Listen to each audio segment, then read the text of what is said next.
Hey Barbies. So today I'm introducing my co-host to you guys. I know I spoke about her one time. So first of all, we welcome you to Let's Talk About It, the podcast, and we are your hosts, Karen and Daniela. So today we are talking about dynamics of marriage in African homes in this our time. And our special guests today are our moms.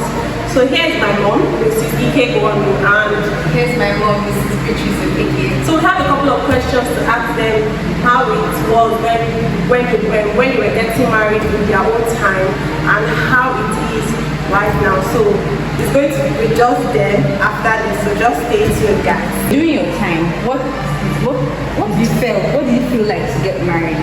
Yes. Wow. In my time to get married was an exciting thing, an expected thing. You yourself, you are groomed, you are trained, expect to be married. But so once you are getting into it, it's a very exciting stage of your life. Okay, during our time, like she said, it's an exciting thing that you met somebody, you have seen somebody who comes to marry you, you are happy and joyful that you are going somewhere. But to be frank, when that DJ comes, you see people crying because they are leaving their family, but it's a cry of joy. Like in my culture, they will escort you to your younger ones, will escort you to your husband's house. That first day, after they paid bride price, did everything, they will send like 2 young people to escort you or your friends to go with you to your husband's house. You still feel at home because you have people that you know around you. That is that. Okay. Second question. What do you think influenced your decision in wanting to stay in your marriage? What influenced my decision? When you look back, you think of your family. While growing up, they have already told us that there's nothing like divorce. If you go in, you have gone in. Make sure you think well. That is this the right person that you like? First of all, in my culture, you will go first of all to the man's place before you come back to tell them yes or no.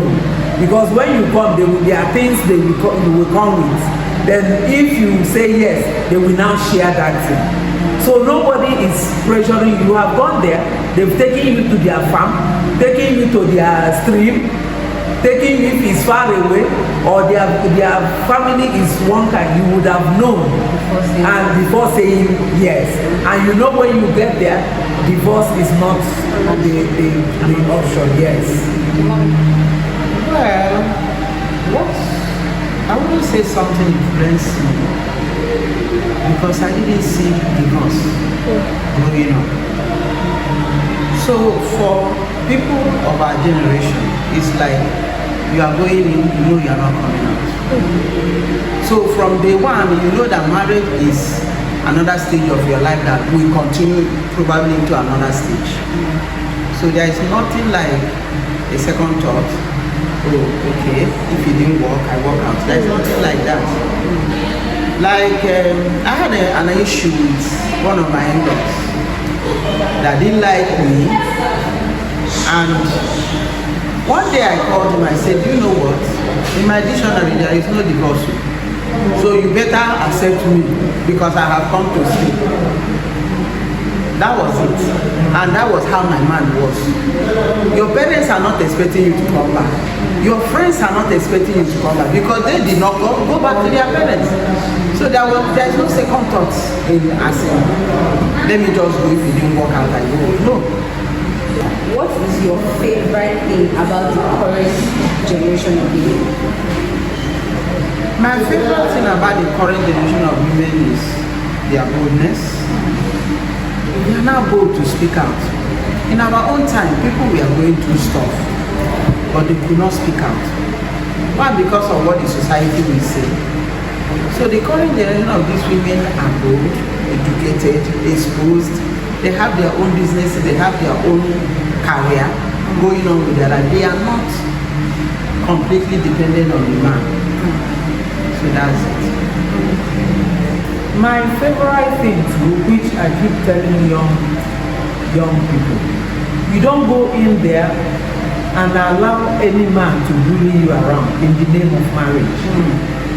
To make you, reduce you from who you are. Marriage should not remove your identity out as a person. So you are an individual, you blend with your husband. So you don't allow men who will come in and begin to intimidate you. And it doesn't have to happen in this your generation. Yeah. But the only thing is that they are now taking it to extreme. So if yes, no patience, no okay, bring your this thing, let's reason together. The next thing is for them to throw in the towel. So what don't you like about this current generation of women? The current generation, for me, what I don't like is the lack of patience. The lack of the selfishness. Because before a woman walk out of his or her marriage, especially a woman that has children, it is, for me, it is selfish of you to abandon those children and walk out. That's what I don't like. Because those children, they didn't beg you to come, you invited them. You did something that made them to come. You are responsible for them. For me, I think that was one of the reasons why many people, there were no divorces during our time. Because people were so considerate of my children, what will happen. And the name of the family. You will think of what your mom will go through. How she's going to be scandalized in the church, how people are going to look at her. Her daughter has gone to her husband's house and came back. Are you a good woman and things like that? But today, the women of today don't care. All they want is themselves. And so they want to satisfy themselves and they leave. Another one, like from what he said, you stay. But I will not advocate a girl child or a wife to remain in abusive marriage. Yeah. Either physical abuse, emotional abuse, mental abuse, whatever kind. You speak out, and then if he needs walking away, you walk away. Because you have one life to live. Mm-hmm. You have one life to live. Yes. Once you go in there and what you are seeing is affecting you mentally or physically or otherwise, you speak out and then take the right decision. What advice would you give this current generation of women and men who are planning to go into marriage? The advice I need to give both women and men of this generation is patience and sacrifice. They should not look at somebody you are marrying as somebody else, as is coming from another family. Then your own family, you don't want to integrate that woman, you leave her hanging. And for a woman, you are coming into a family, you must come in that you have come to be part of that family. Because the Bible says that somebody who finds a wife finds a good thing. And that the woman will not do her husband any bad thing.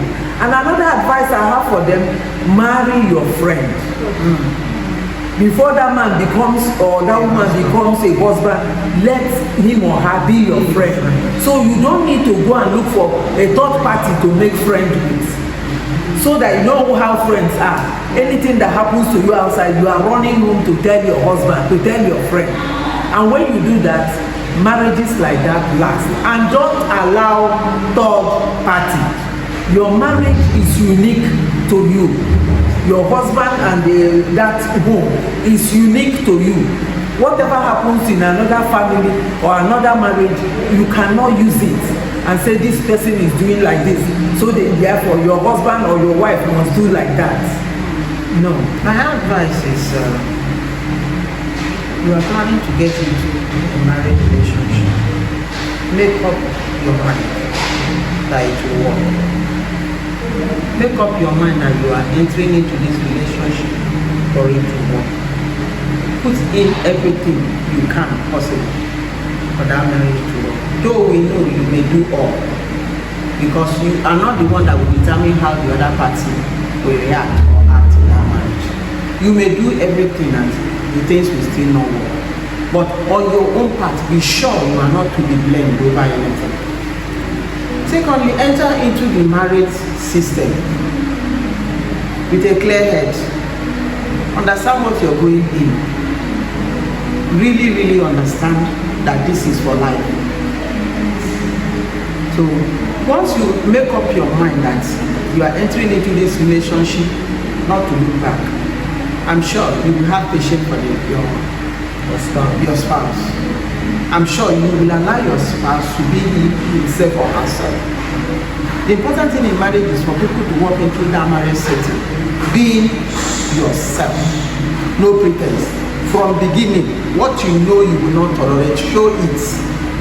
Don't go and be enduring and covering up and keeping quiet early.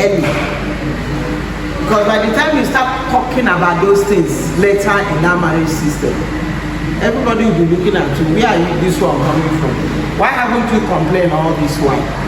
So be yourself. Be true to yourself and to your spouse. What you know you won't take, let him or her know this one is no good for me. If we have to live together, then this one will not enter. So that means know your non-negotiables and Yes. what you can do. Yes. So thank you to our mothers for giving us the advice that we would need For the word of wisdom. for our future marriage. I hope you guys enjoyed this session, and we'll see you guys same time next week. Bye.